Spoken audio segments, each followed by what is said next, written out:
At dahil nga ayaw magkomento ng Senado, ng Kongreso at ng Executive Secretary ay nagpalabas na ng panibagong desisyon itong ating Korte Suprema kung saan magkakaroon na ng oral argument dahil nga sa napakaraming blanko sa bicameral report. Akala kasi ng mga ito ay hindi ipapalo-up ng ating mga kababayang mga attorney itong mga issue sa bicameral report na kung saan ang ating national budget ay sinasabi na unconstitutional. Kaya't kung mapatunayan mga kababayan na talagang may anomalya sa bicameral report papunta sa GAA o General Appropriation Act, ang ating national budget ay posibleng hindi i-release at mapospon. At yan ang sinasabi ng presidente natin na kung sakaling magkaroon ng desisyon ang Korte Suprema na ipatigil ang pagre-release ng national budget, sabi ng ating presidente,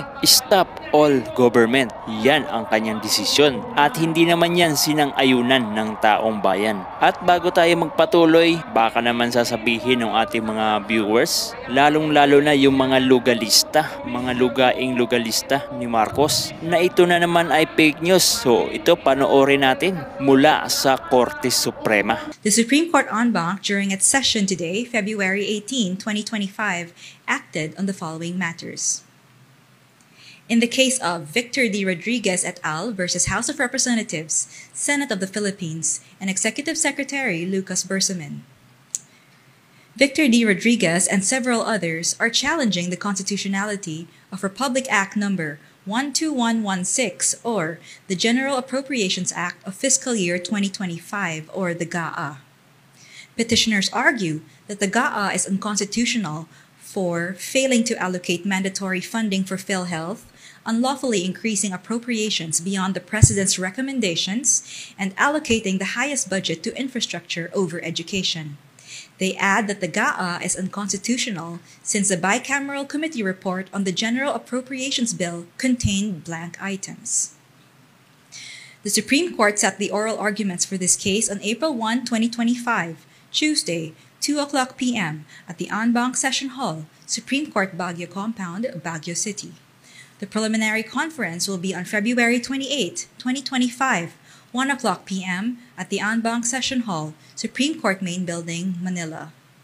So ayan, napakinggan nyo ang sinabi ng ating Korte Suprema. At magkakaharap-harap na rin sa wakas itong mga petitioner laban dito sa Executive Secretary, sa ating Senate President, sa ating House Speaker. Dahil nga mga kababayan ay talagang napakalaking halaga ang mawawala sa taong bayan kung sakaling matuloy itong pagre-release nitong national budget na kung saan ayon sa ating mga petitioner ay umaabot ng 241 billion. Yan po ay naihain na ng ating mga attorney sa ombudsman. Grabe, napakalaking halaga, 241 billion. At hanggang ngayon ay hindi pa rin maipaliwanag ng ating House Speaker ang patungkol dito sa mga akusasyon ng budget insertion worth 241 billion.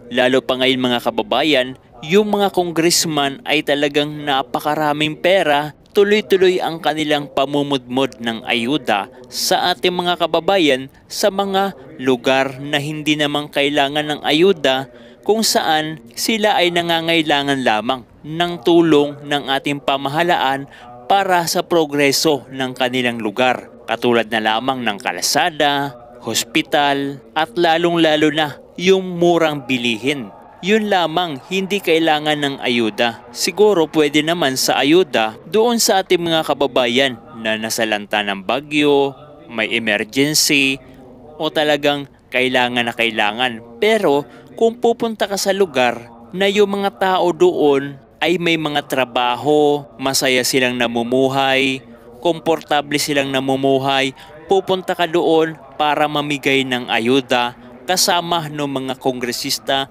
kasama ng mga politiko, kasama kung sino mang mga opisyalis para mangampanya at sasabihin na ang mga ayuda na ito ay mula sa politiko na ito at hindi mo sasabihin na ito ay ayuda ng pamahalaan para sa ating mga kababayan. Kasi yung ganyang uri ng pagbibigay ng ayuda ay isang pamumulitika. Yan nga po ang sinasabi ng ating mga kababayang Pilipino na ginagamit itong mga ayuda para bumili ng boto. At ito naman si Juan de la Cruz, syempre nga may ayuda, merong pera, ay magtitiwala ito na sa mga susunod na buwan, susunod na taon at kapag nakaupo na, ang politikong ito ay tuloy-tuloy na grasya ang darating sa kanila. Pero ang hindi nila alam, once na nabigyan na sila 1, 2, 3, 4 na ayuda, wala na hong kasunod yan kasi wala na nga ang budget. Ang masaklap pa nito, pinagkatiwalaan mo yung politiko, binoto mo, tapos ang mangyayari, yung ibinigay na pera sa'yo ay pera ng taong bayan. Pera mo yan, pera ko yan, pera nating lahat yan. Tapos ibibigay sa'yo para bilhin ang boto mo. Tapos ang mangyayari kapag nahalal na ito, yung ibinayad niya sa'yo, ibinigay niya sa'yo 10 times, 100 times. Kukunin din yan sa kaban ng bayan. Parang ang nangyari, binayaran ka ng pera mo para nakawan ang pera mo. Yun ang mangyayari mga kababayan. Kaya sa mga politiko na namimigay ng pera sa inyo, tandaan nyo po yung kanilang mga pangalan. Huwag na huwag nyo mga kababayan iboto. No? Kunin nyo, huwag nyong iboto. Kunin nyo ang pera, tandaan nyo yung pangalan, tandaan nyo yung mukha, anong number sa balota. Huwag na huwag niyong iboboto. Alam niyo ba kung bakit? Grabe, bigla po yang yayaman. Napakarami niyan sa Pilipinas. Ang mga nakakakilala lamang dyan ay yung ating mga kababayan na nasa kanilang mga lugar. Kilala nila, kilala nyo ang mga kongresista na yan, ang mga mayors, barangay opisyal, hanggang sa pinakamataas. Kilala nyo yan. Kaya't sa darating na eleksyon mga kababayan, maging matalino po tayo sa pagpili ng kandidato. At kung gusto nyo naman na talagang suportahan yung mga inendorso ni Tatay Digong, iboto nyo dahil nga po yung mga inendorso ni Tatay Digong, eto matatalino talaga ito, mga abogado ito. Talagang pinili ni Tatay Digong na magagaling. Pero kung sa tingin nyo, hindi siya approve, may nakita kayong mali, nasa inyo po ang desisyon. Pero mga kababayan, mas maganda, straight tayo, PDP laban. Nandyan si Attorney Jimmy Bundok, Congressman Rodante Marcoleta, Senator Bongo, Senator Bato de la Rosa, Attorney JB Henlo, Attorney Vic Rodriguez, Philip Salvador, nandyan din si Pastor Apollo Kibuloy, maging si Raul Lambino. At isama na rin natin mga kababayan, si Dr. Richard Mata. At nasa inyo pa rin ang magiging decision kung sino ang iboboto nyo ngayong midterm election. Pumili tayo ng tama, huwag yung kandidato na namimigay ng pera dahil hindi yan tama. So mga kasama po natin ngayon dito sa bahagi po ng Manila, yung ating mga influencer, mga kababayan. At defender of Duterte, mga kababayan. No? So, I'm Cathy Dina, and katulad ni Doc Mata, hindi rin po ako vlogger, hindi ako blogger, and hindi po ako influencer. Nagkataon lang kasi sabi ko nga sa mga naging interview ko is itinalaga ng Panginoon na mapunta ako dito sa unasan panahon. Kasi kailangan kong maging parte ng mga grupong ito na nagsasalita lamang ng katotohanan. At nakikita niyo naman po, kami po lahat may mukha, may pangalan, at hindi po kami natatakot na magsalita sa social media. Naniniwala po ako sa kasabihang thinkers are doers. Sa Tagalog, kung ano iniisip mo sa kapwa mo lalo ng pangit, ikaw yan. Lalo na, di ba sabi nga nila, ang kakambal ng sinungaling ay magnanakaw. Yan yun eh, di ba magkakakunik? Kaya ganyan nila kami tag as fake spreader. So, fake news spreader. Di ba? Ganyan naman palagi. Hindi niyo ba napansin? What is happening now is not about the ideology of legislation in Congress regarding freedom of speech and our pursuit of a democratic country. It is their personal vendetta to silence their critics and the voice of the Filipino people. If they don't like what they see and hear, they will crucify people who go against them. Sabi nga, nagbabalat sibuyas sila. Kung tumakbo po kayo sa politiko, We then go to HR sa napakasimple at halatang dahilan. Alam naman natin na di sila magiging fair sa pagdidig na gaganapin dahil sa mga nakaraang pangyayari. Nakita naman po natin ang mga inabot ng mga taong nagsasabi lamang ng kanilang totoong experience at tunay na storya. Lahat sila ay tinag na sinungaling. Lahat sila na-demoralize. Lahat sila ininsulto at hindi pinakinggan. So bakit ho kami pupunta? Okay lang ho at na-contempt ulit. Na-contempt pa po sila. Okay lang kung makontempt, kung kakontempt-contempt. Kaso hindi. Kaya, that is why we decided to go to court of law, not in Congress. I want all of us to stand up for what our basic rights and freedoms. The recent action of certain congressmen in the Philippines who are attempting to control freedom of speech cannot go unchallenged. We must resist any attempts to silence our voices and censor our opinions. It is concerning to see elected officials trying to limit our fundamental right to express ourselves freely. Let us remember, wag po nating kakalimutan that a thriving democracy depends on the ability of its citizens to engage in open and uninhibited discussion. Napaka-selective po nila.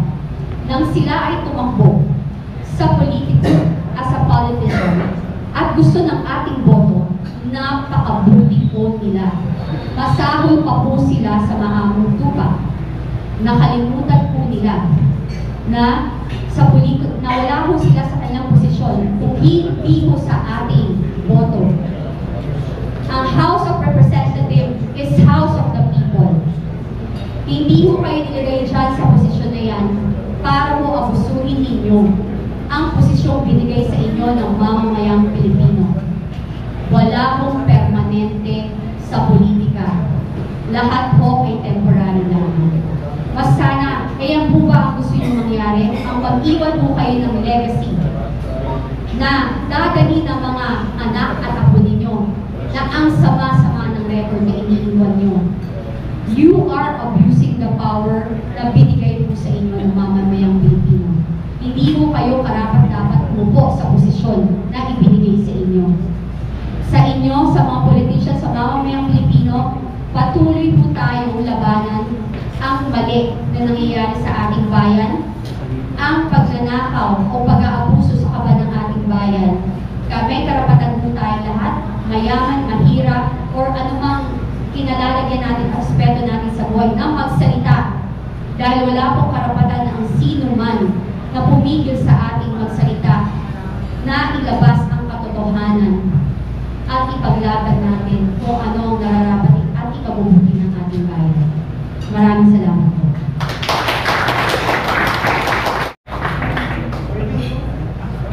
Let's save the best for last. I asked Sir Jonah.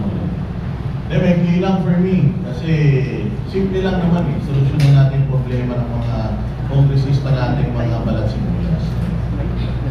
Sa social media po, meron pong unfollow tsaka block. Kung hindi nyo gusto yung mga naririnig nyo, pwede po kayong mag-unfollow at tsaka mag-block. At the same time, kung ayaw nyo naman na nasisita po kayo, huwag po kayong tumakbo sa posisyon. Kung kayo sa mga bahay, kung kayo ng kamote, matay kayo bukas, wala kaming pakialam. Pero kung kayo po ay nanligaw sa taong bayan, kayo po ay humingi ng boto, pinagkatiwalaan, at may mga budget na galing sa buwis ng taong bayan, hindi po kayo dapat mga balat sibuyas. Lalong-lalo na kung sinisita po kayo dahil sa mga nakikita nilang pagkakamali ninyo sa mga ginagawa ninyo sa pagtatrabaho. Yang quadcom na yan, kung ayaw po ninyo na masitayan, ipribado po ninyo, huwag nyo i-public para hindi namin nakikita at nalalaman kung anong mga nangyayari yan. Nakikita natin sa ilang hearing pa naman, pati ba naman itsura ni Colonel Grijalvo,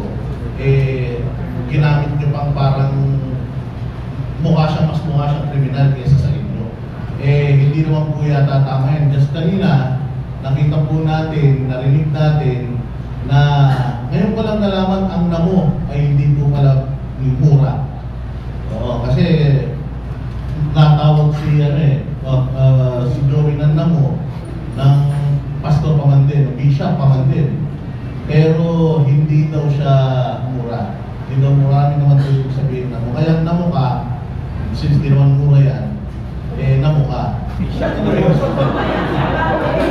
Bishop namo! Mura yun. Sabi niya, hindi mura yun. So, huwag siya dapat magagalit doon. Namo ka. So, yun. Nangyari na po kasi itong problema sa atin, hanggat hindi nangyayari sa atin, hindi tayo umimik. Nagsimula po silang nag-attempt na sirain or yung ating karapatang pantao or karapatan sa malayang pagpapahayag ay kinitil simula nung nagtanong si Ka Eric sa Kongreso kung saan dinala or bakit napakalaki ng magkano ba yung travel allowance and doon. Dahil po doon, nakulong si Dr. Rain Bagoy at saka si Ka Eric Celis at yung franchise po ng SMNI Inarigo.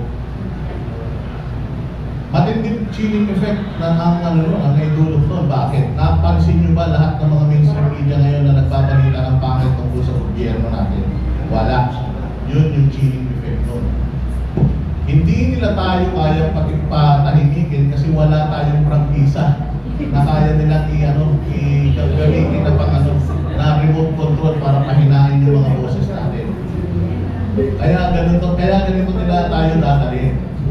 So nag-attempt sila at nagtagumpay sila na hanggang ngayon yung SMNI ay hindi pa rin nakakapag-broadcast sa TV. At yung mga kasamahan nila sa media na dating maingay, dating never again, pero ngayon, kakampilan nila. Gusto nilang mangyari yun sa atin ngayon, na kung papayagan natin sila na sikilin tayo, usalan tayo, wala na tayong laban na maipapanalo kailanman. Malapit na po ang eleksyon, gusto nila tayo patahimikin, gusto nilang impeach si VP Sara, gusto nila tayo patahimikin. Meron tayong issue sa budget, kaya pinagpapaliwanag na po ngayon ng Supreme Court yung mga involved na mga tao dyan sa ating budget na depektibo, kaya gusto nila tayo patahimikin. Nanghihingi tayo ng drug testing, tinatanggihan tayo, hindi daw yun, hindi daw konektado yun sa public office and the public trust. At ayan na nga, yung fake news na 20 pesos na bigas, yung hindi pumapasok, hindi walang baril sa KOJC, nanggaling po tayo yan. Actually, yan nga yung isa sa hinihingi natin eh. Napakaraming paglabag sa karapatang pagtao dyan sa 16th day na pananatili nila dyan sa compound ng KOJC. Pero hanggang ngayon, wala tayong narinig na statement tungkol sa kanila. Pero ang sama-sama ng loob nila na namura sila ni Joey na isang taxpayer at isang citizen ng Pilipinas na nire-represent dapat nila. You are supposed to be the representative of the people. Kayo po dapat ang boses ng taong bayan sa Kamara. Dapat po nakikinig po kayo sa mga tao na nire-representa ninyo. Katulad ng sinabi ni Sir Mark, kaya po kami pinafollow ng daan-daan libong mga Pilipino kasi pare-parehas po kami ng opinion, pare-parehas po kami ng nararamdaman, pare-parehas po kami ng pinanggagalingan. Ngayon po, pinagsama-sama nyo kami. Good luck sa inyo. Thank you very much.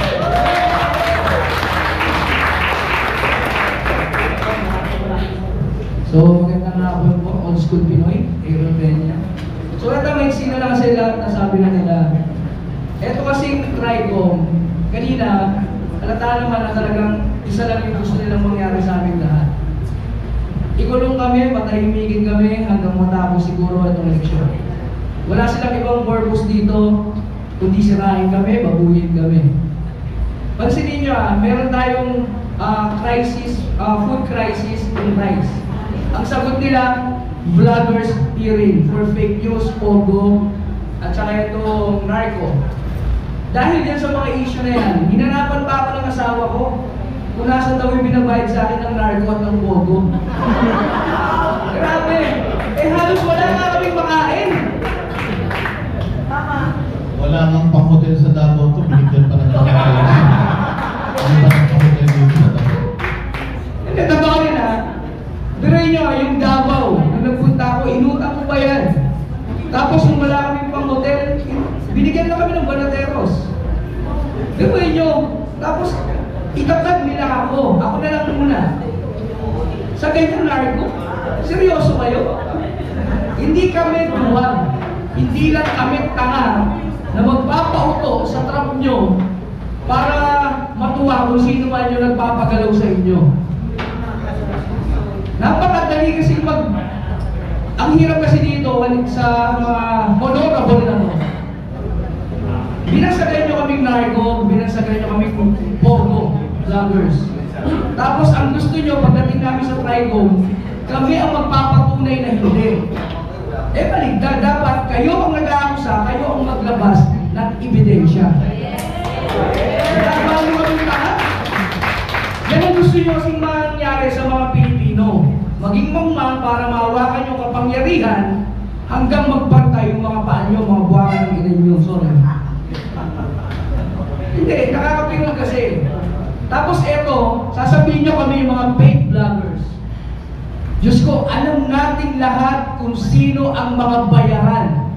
At ang grabe pa, yung mga dating walang-wala na ngayon ay umihimot na mga puwet nyo, naninilaw na ang katawan, may mga bago pang sasakyan. Nakita nyo kami, magkakahiwalay kami. Alam nyo, masyado kayong balat sibuyas. Hindi naman kami lumuhod sa inyong mga congressman para tumakbo kayo at mapunta kayo sa pwesto nyo. Kayo ang nanligaw sa taong bayan. Kayo dapat ang magprotekta sa amin. Ngayon, kung nasasaktan kayo dahil doon sa mga pambabatikos namin, kayo rin ang may kagagawan yan. Pero yun, magsusot kayo ng mga ganong Rolex, magsusot kayo ng mga Louis Vuitton. Eh saan nyo kukunin niya kung sa sweldo nyo lang? Tapos kami ang sisisihin nyo kung bakit kami nagre-react, nagbibigay ng opinion at komento. Eh mga baliw na kayo talaga. Tandaan nyo, lalaban kami ng patas. Yung alam namin na yung laban ay pantay at kaya namin ipanalo. Hindi kami susuong dyan sa teritoryo nyo na ang gagawin nyo lang ay ipakulong. Kasi ang pagkakaalam ko po, sa resource person, ako yung ordinaryong Pilipino, ang resource person iniimbitahan para makatulong, hindi para ikulong. So maraming salamat po.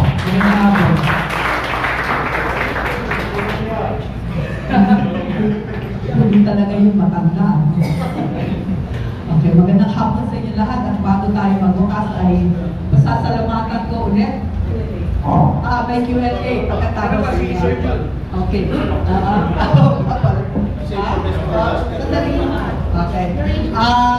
Pasasalamatan ko ulit, no? Iniwati ko ang aming talagang pasasalamat sa aming mga abogado na dinulungan kami sa paghain ng aming petisyon sa Korte Suprema ngayong araw na ito. Okay? May lang ang aking sasabihin, no? At ito ay isang excerpt galing sa libro ni Ginoong Jean Sharp. Ang pawagat ng kanyang libro ay The Politics of Non-Violent Action. Ang sabi niya ay, withholding compliance is key to bringing down any regime.